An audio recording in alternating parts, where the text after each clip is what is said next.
A 12-year-old boy shot dead in a hail of bullets, a missing shipment of cocaine, a series of murders that turned the underworld upside down.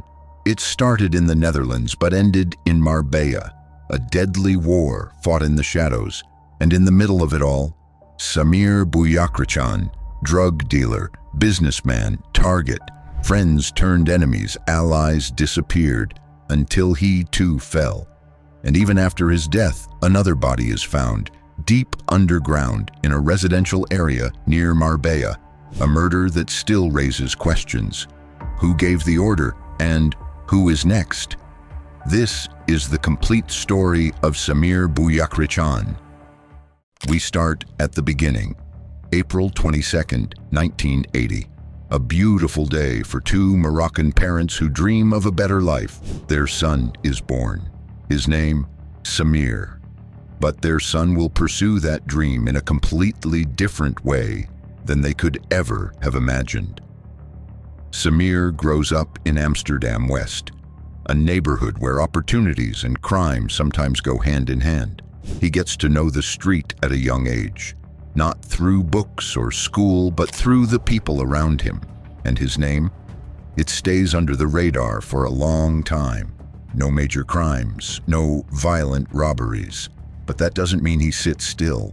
Investigation after investigation into drug trafficking, his name surfaces, not as a small dealer on the corner, but as someone who knows the right people.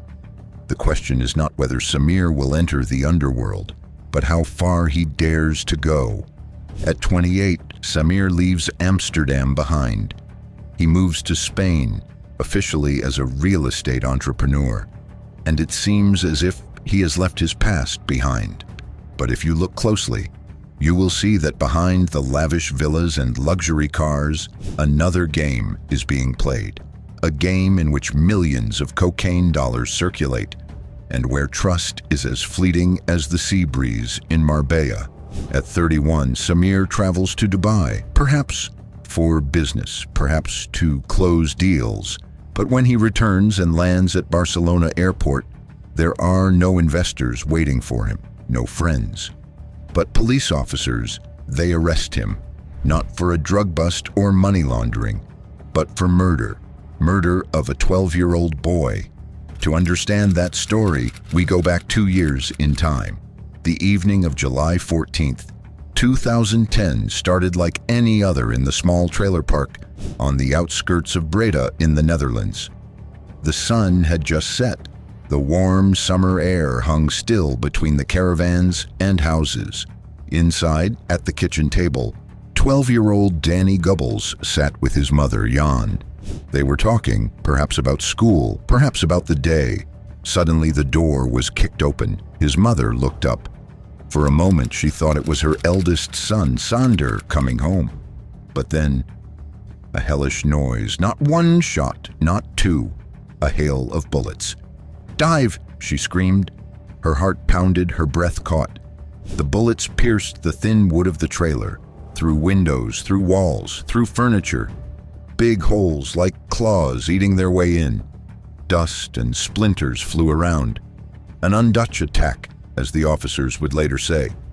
In panic, Danny tried to get up, to duck, to safety. But he never got far. In the narrow passage between the kitchen and the living room, that's where they found him. A bullet pierced his body and was fatal. His mother screamed, ran to him, her hands bloody, his breathing heavy and fast, eyes full of fear and pain. The ambulance came quickly, but not quickly enough. In the hospital, Danny fought for his life for another hour. Then, nothing more. The 12-year-old boy died. But why? Because his father, a known drug dealer, had made a bad deal. According to sources in the underworld, Peter Gubbles had a deal in which possibly 200 kilos of cocaine disappeared. This would have been an investment by Samir, among others. When such a batch disappears without payment, it is seen as theft, and in the underworld, that usually means retaliation.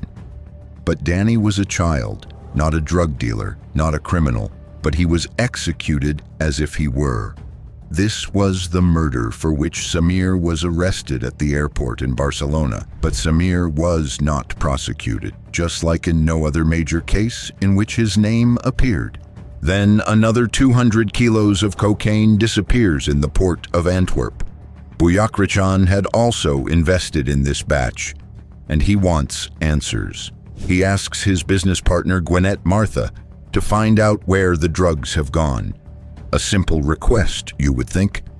But this one phone call sets off a chain reaction that turns the entire Amsterdam underworld upside down. It starts in Antwerp.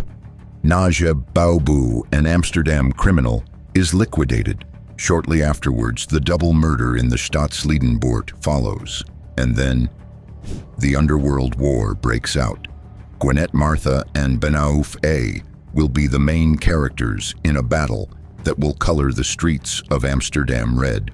But I will tell you the stories of Gwinnett and Benouf in another episode. But then Samir's story almost comes to an end. It is the night of 27th to 28th August 2014, a warm night in Marbella. On a chic terrace in San Pedro near the coast sits a man wearing sunglasses. He has just ordered an expensive bottle of wine. Bystanders may not recognize him, but in the underworld he is a celebrity. Samir, alias Scarface. A relaxing evening, it seemed. What he does not know is that this will be his last drink. The peace is suddenly broken. Suddenly he sees two men approaching him. The adrenaline kicks in, and the only thing he can think of is fleeing. But he is too late. He is riddled with bullets. Before he has a chance to get up, he is already lying on the ground. A brutal liquidation. It was a classic hit. Fast, professional, deadly. On this day, Spanish police had a shocking realization. Marbella was no longer just a luxury retreat, but a battleground for international drug gangs. Samir's murder was not just a killing, it was the starting shot of a violent chain reaction that set the underworld ablaze. What made this attack even more disturbing? It happened in the middle of innocent people, unsuspecting tourists and wealthy expats. The shots flew everywhere, much more than was necessary to eliminate their target. This was not a targeted murder, this was a statement, a warning, and above all, a signal that the Mocro Mafia did not care about innocent bystanders. From that moment on, a dangerous reality lurks beneath the luxury of Marbella, because Marbella is no longer just a paradise for the rich. It has also become a breeding ground for criminals. Drug trafficking, liquidations, and millions in black money flow here as smoothly as the cocktails on the boulevard. But Samir's story does not end there. A gruesome discovery was made in the garden of Samir's villa 2 years after his death. The body of the Belgian drug dealer Jan van Zandvoort was dug up, missing since 2011, and his last appointment? That was with none other than Mink Kok, a name that in the Dutch underworld evokes as much fear as respect. But we will also discuss that in a next episode. Thanks for watching.